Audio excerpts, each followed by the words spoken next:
Hello guys, स्वागत है आपका अपना चैनल ट्रूथ ऑफ मार्केट। शुरुआत करते हैं निफ्टी और बैंक निफ्टी से। समझेंगे ये हफ्ते मार्केट कैसा रहने वाला है। तो निफ्टी पहले देख लेते हैं।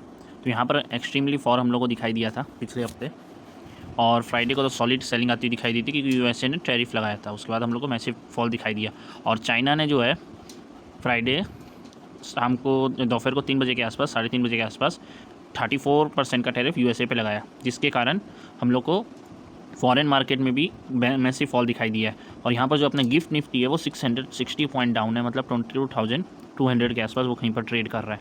इतना मैसिव डाउन दिखा रहा है, गैप डाउन बहुत बड़ा दिखा रहा है। यहाँ पर 2% से ज़्यादा डाउन होने के चांसेस दिखा रहे हैं यहाँ पर। अब देखिए हालात जिस टाइप से हैं तो उस टाइप से लग रहा है मार्केट अगर खुद को बचाने की भी कोशिश करे तो यहाँ पर अगर हम लोग सपोर्ट अगर देख के चले, मार्केट कहाँ ओपन हो सकता है मैक्स टू मैक्स, अगर कम से कम हम लोग देखें तो यहाँ पर 22,625 के आसपास या 35 के आसपास ओपन हो सकता है, क्योंकि यहाँ पर एक सपोर्ट जोन है और मार्केट कई बार यहाँ पर ओपन होने का चांसेस बहुत हाई है। जितनी बार भी गैप डाउन हुआ है तो मार्केट इसी एरिया के आसपास जो है ना ओपन हुआ है। और अगर यहाँ पर 2% से ज़्यादा डाउन होता है तो काफ़ी बड़ा गैप डाउन होगा, और वो मेरे हिसाब से 22,250 तो नहीं, लेकिन अपना 22,275 या 55 के आसपास ओपन हो सकता है। अगर इस एरिया के आसपास ओपन होता है 22,275 के आसपास, तो यहाँ से फिर जो है ना हम लोग एक हल्का सा शायद थोड़ा सा स्पाइक देगा ऊपर की तरफ, फिर तुरंत एक डाउनसाइड की रैली दिखाई देगी, क्योंकि इंडियन मार्केट अभी तक गिरा नहीं है जिस टाइप से फॉरेन मार्केट गिरे हैं। और टैरिफ वार जो है अब ये एकदम इंसेन मोड में जा चुका है, क्योंकि यूएसए ने जो किया है ना वो ट्रेड वार को नेक्स्ट लेवल पे ले जा चुका है। यहाँ पर वो पूरे वर्ल्ड में किया है। चाइना के साथ साथ अभी और भी देश लगा सकते हैं। वैसे तो आज सैटरडे है, देखते हैं संडे को क्या होता है, अभी भी एक दिन और बाकी है। यहाँ पर और भी देश जो है इसके विरोध में कुछ एक्शन ज़रूर लेंगे, इतना तो मेरे को भी पता है। लेकिन अगर ऐसा होता है तो यहाँ पर इंटेंसिफाई हो जाएगा ट्रेड वॉर, और चाइना के साथ तो इंटेंसिफाई हो चुका है क्योंकि 34% लगाया, तो यूएसए फिर से दोबारा से उस पर टैरिफ लगा सकता है। अगर यूएसए दोबारा से चाइना पर टैरिफ लगाता है तो यहाँ पर ग्लोबल सेल ऑफ हम लोग को दोबारा से दिखाई देगा। और प्लस जो डोनाल्ड ट्रंप का आज हम लोग को पोस्ट दिखाई दिया ट्विटर पर कि मैं अमेरिका को महान ही नहीं, वेल्दी भी बनाना चाहता हूँ, रिच भी बनाना चाहता हूँ, जितने भी इन्वेस्टर है वो सब रिच बनेंगे। तो उसका ये जो पोस्ट था वो ग्लोबल सेल ऑफ को देख के आया, क्योंकि डाउ जोन्स कभी इतना ज़्यादा नहीं गिरा है। क्या 2200 के आसपास डाउ जोन्स फॉल हुआ था क्लोजिंग में। तो जो इतना ज़बरदस्त यहाँ पर हम लोग सेल ऑफ दिखाई दिया डाउ जोन्स में, उसका इफेक्ट जो है ना अपने मार्केट में भी दिखाई देगा।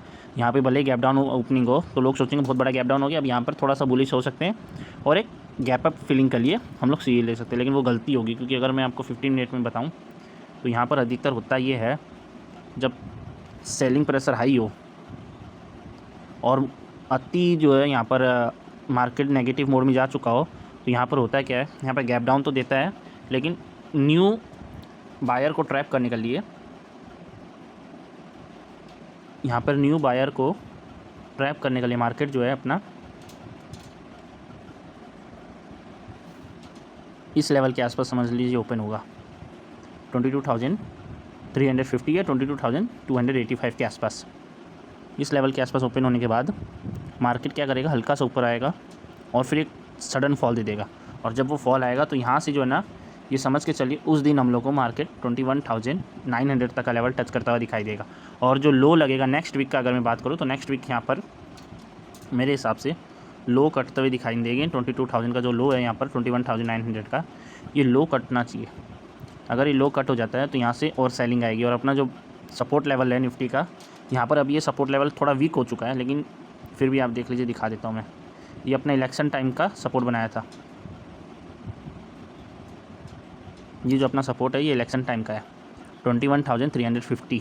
यहाँ से जो है ना, यहाँ से लास्ट बार यहाँ पर एंट्री किया था। यहाँ से जो सेलिंग आई थी इलेक्शन के बाद, उसके बाद इधर वापस रिकवरी आई थी, तो यहाँ से जितनी सेलिंग आई थी उससे डबल यहाँ पर बाएंगे, जिससे मार्केट 26,250 तक गया।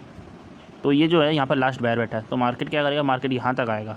और अगर सेलर पावर है तो इस लेवल को तोड़ने की कोशिश करेगा 21,350 के आसपास, जो है 300 के आसपास जो ये लेवल है, तो मार्केट यहाँ तक आएगा, इसके लो को काटेगा। इसके लो को काटने के बाद थोड़ा सा रिकवरी दिखाएगा। अब इसके बाद जो रिकवरी आएगी, या तो वो यहाँ से सेलिंग को ख़त्म कर देगी और उसके बाद दोबारा से हम लोग को बाइंग आती हुई दिखाई देगी, या फिर यहाँ से लो कटने के बाद यहाँ से जो सेलिंग आएगी वो काफ़ी बड़ी सेलिंग हो सकती है, क्योंकि इसके बाद जो हम लोग को लेवल दिखाई दे रहा है, जो सपोर्ट दिखाई दे रहा है, वो 20,000 का बहुत बड़ा साइकोलॉजिकल लेवल है, और उसके बाद 17,500 तक के लेवल हम लोग को दिखाई दे रहे हैं। ये तो हो गया करेक्शन पीरियड का बात, क्योंकि करेक्शन पीरियड में जो है 9 to 12 मंथ हम लोग को करेक्शन पीरियड चलता है। तो अभी यहाँ पर 1 2 3 4 5 6 7 ये 7 मंथ चल रहा है। तो अभी भी 9 मंथ को भी अगर मान के चले तो अभी भी 2 मंथ बाकी है और अपना 7th मंथ अभी चल रहा है। तो ये मंथ का जो कैंडल है इसके लो को काटने का बहुत हाई चांसेस है। ये लो कटता है तो काफ़ी खतरनाक होगा मार्केट के लिए, आपका पोर्टफोलियो पूरा डैमेज हो जाएगा। इसलिए मैं आपको बोला कि 1% करके अपना इन्वेस्टमेंट डालो, एक साथ मत डालो। यहाँ पर जो है ना कितने लोगों ने देखा ग्रीन कैंडल बन गया, मार्केट ऊपर जा रहा है, पोर्टफोलियो भी ग्रीन हो रहा है, स्टॉक भी ग्रीन हो रहे हैं, यहाँ पर उठा लो। यहाँ पर आपको वो प्राइस दिया गया जो प्राइस आपको 25,000 पे दिया गया था, वही प्राइस स्टॉक्स के यहाँ पर दे दिया गया जब ये मार्केट यहाँ से उठना शुरू हुआ। तभी मैं समझ गया कि लोगों को ट्रैप किया गया है, अब वो दोबारा से फंसेंगे। इसलिए मैं सिर्फ अपना 2-3% ही अमाउंट इन्वेस्टमेंट में डाला हूँ, अभी और डाला नहीं हूँ। मेरे को चाहिए 21,300 के आसपास। अगर 21,300 से 21,500 का लेवल भी आता है तो इस एरिया में मैं थोड़ा सा इन्वेस्टमेंट करूँगा। लेकिन अगर ये लेवल भी टूटता है तो फिर मार्केट अपना 20,000 टू 17,500 तक आ सकता है। हेनरी डेंट ने बताया था पिछले साल जो वीडियो मैं आपको दिया था हेनरी डेंट का, हैरिस एंड डेंट है, तो उसने बताया था कि इंडियन मार्केट जो 45% गिरेगा, ग्लोबल मार्केट में डाउ जोन्स 87%, नेस्डैक 92%, गूगल अपना 97%, नेविडिया जो है एनवीडिया वो अपना 92%। तो मैसिव सेलिंग बताया था वो ग्लोबल मार्केट में, और बताया था कि इंडियन मार्केट में बाइंग के चांसेस मिलेंगे क्योंकि इंडियन मार्केट ज़्यादा नहीं गिरेगा। तो यहाँ पर अगर हम लोग देखें तो टॉप से जो है 26,200 से जो है अभी सिर्फ और सिर्फ 10% की सेलिंग मुश्किल से देखी है।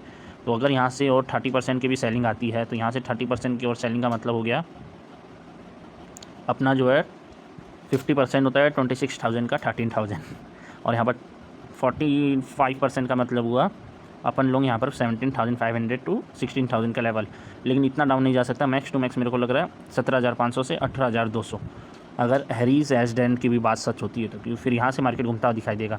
नहीं तो अपने पास साइकोलॉजिकल लेवल भी है और 200 डे मा भी है। तो मार्केट जब करेक्शन पीरियड में होता है तो 200 डे मा भी टच करता है। तो ये 19,680 के आसपास है। तो 18,500 या 17,500 के लेवल मैक्स टू मैक्स भले ही आते हुए दिख जाए करेक्शन पीरियड में, लेकिन ये बाहर नहीं आएंगे, इसमें टाइम लगेगा, 2-3 महीने और लग सकते हैं। और वहीं अगर हम लोग बैंक निफ्टी को देखें तो बैंक निफ्टी का चार्ट कैसा है, तो यहाँ पर जो बैंक निफ्टी है ये अपने को संभलता हुआ दिखाई दे रहा है। क्योंकि अगर बैंक निफ्टी की बात करें तो यहाँ पर अगर बैंक निफ्टी को आप देखेंगे तो उतना ज़बरदस्त यहाँ पर सेलिंग होती हुई दिखाई नहीं दी है बैंकिंग सेक्टर में, क्योंकि अपना जो रुपीज़ है वो स्ट्रॉन्ग हो रहा है धीरे धीरे डॉलर के मुकाबले, करेंसी में अपना रुपीज़ स्ट्रॉन्ग हो रहा है और इकोनॉमी थोड़ी सी डॉलर पे भी डिपेंड रहती है, फॉरेन करेंसी पे भी डिपेंड रहती है। अगर बैंकिंग सेक्टर को समझना है तो यहाँ पर बहुत सारी चीज़ें काम करती हैं, जैसे इकोनॉमी, फॉरेन डेप्ट वगैरह, और इसने लोन कितने दिए, एनपीए कितने। तो बैंकिंग सेक्टर में इन्वेस्ट करना बहुत मुश्किल है।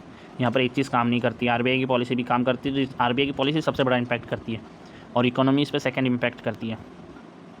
तो यहाँ पर अगर हम लोग देखें तो यहाँ पर जो है ना ये ऊपर जाने के बाद सस्टेन किया है इस लेवल को 50,000 के आसपास।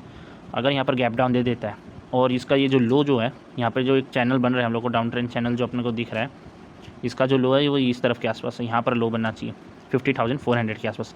अगर 50,400 का लेवल यहाँ पर टूट जाता है तो यहाँ से फिर जो है ना यहाँ पर हम लोग को सेलिंग दिखाई देगी, क्योंकि यहाँ पर डबल टॉप जो है यहाँ पर बन के तैयार हो जाएगा और यहाँ से सेलिंग दिखाई देगी। जितना ऊपर गया उतना भयंकर ही नीचे गिरेगा और 48,000 का लो यहाँ पर कटते हुए दिखाई देगा।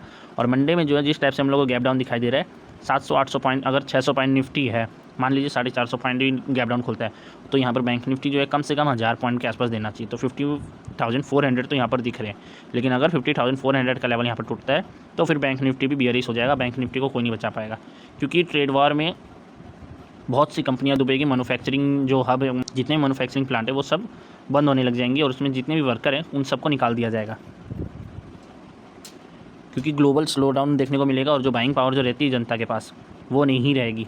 जितने भी छोटे मोटे देश हैं उन लोगों ने भी ये चिंता जताई है कि यहाँ पर हमारी इकोनॉमी जो है ना स्लो डाउन में चली जाएगी और हमारी जनता जो अब धीरे धीरे अमीर हो रही है वो दोबारा से गरीब हो जाएगी। हमें आपसे दुश्मनी मोड़ नहीं लेनी है, ना ट्रेड वॉर करना है, प्लीज़ हम पर टैरिफ ना लगाएं। और इसी कारण हम लोग को दिखाई देगा कि ऑस्ट्रेलिया का जो मार्केट है वहाँ पे 6% से ज़्यादा हम लोग को फॉल दिखाई दे चुका है और भी भयंकर सेलिंग आ सकती है, क्योंकि ऑस्ट्रेलिया टैरिफ नहीं लगाया यूएसए पे, लेकिन यूएसए बोला जो भी हम हमारे देश में इंपोर्ट करेगा उसमें हम 5-10% टैरिफ लगाएंगे। उसी का असर था, 4-6% के आसपास फॉल हुआ। अभी भी चांसेस है 4% और फॉल हो, क्योंकि 10% का टैरिफ लगता है तो 10% का उधर फॉल होना चाहिए, कम से कम 10% या उससे ज़्यादा फॉल होना चाहिए, क्योंकि वहाँ पर मैन्युफैक्चरिंग हब पर बहुत ज़्यादा इम्पैक्ट बढ़ेगा और काफ़ी बड़ा डेंट लगेगा। और इंडिया की बात करें तो आईटीज़ कंपनी में से सबसे पहले बहुत से एम्प्लॉय इसे अनएम्प्लॉयमेंट की तरफ होंगे, उनको अनएम्प्लॉय कर दिया जाएगा, उनको जॉब से निकाल दिया जाएगा। यहाँ पर जो डायरेक्ट इम्पैक्ट होगा IT सेक्टर, फार्मा सेक्टर और मैन्युफैक्चरिंग हब जितने भी हैं वो सब में से एम्प्लॉय को निकाला जाएगा, क्योंकि जब उतनी डिमांड नहीं रहेगी तो वो लोग इतनी एम्प्लॉय को करेंगे क्या, रेट कट करने के लिए, खुद को बचाने के लिए यहाँ पर वो लोग एम्प्लॉय को निकालना शुरू कर देंगे। तो वैसे देखा जाए तो काफ़ी बड़ा असर हो सकता है, लेकिन अगर इंडिया इसको अपॉर्चुनिटी के रूप में लेता है तो यहाँ से अपना मार्केट बच सकता है, और अगर ऐसा नहीं लेता तो यहाँ से फिर जो डेंट लगेगा वो काफ़ी तगड़ा हो सकता है। मैं आपको बता चुका हूँ, निफ्टी का तो बता ही चुका हूँ, बैंक निफ्टी का भी देख लेते हैं यहाँ पर कितना बड़ा डेंट हो सकता है। ये 1 मिनट, इसके चार्ट में थोड़ा प्रॉब्लम हो रहा है।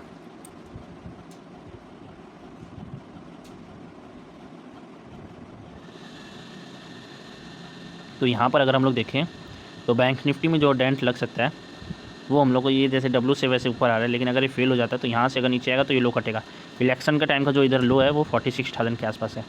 बैंक निफ्टी जब भी डाउन ट्रेंड में जाता है तो बहुत तगड़ा जाता है और अपने को 42,000 के लेवल दिखा सकता है आने वाले समय में।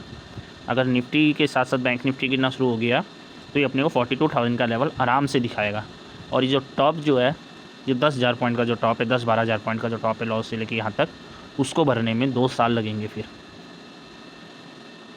और नेक्स्ट वीक जो है मंडे डिसाइडेबल रहेगा। मंडे को क्या होता है बैंक निफ्टी के साथ, खासकर बैंक निफ्टी सर्वाइव करना चाहिए तो वो निफ्टी को आगे बचाएगा, क्योंकि निफ्टी यहाँ पर कमज़ोर हो चुका है।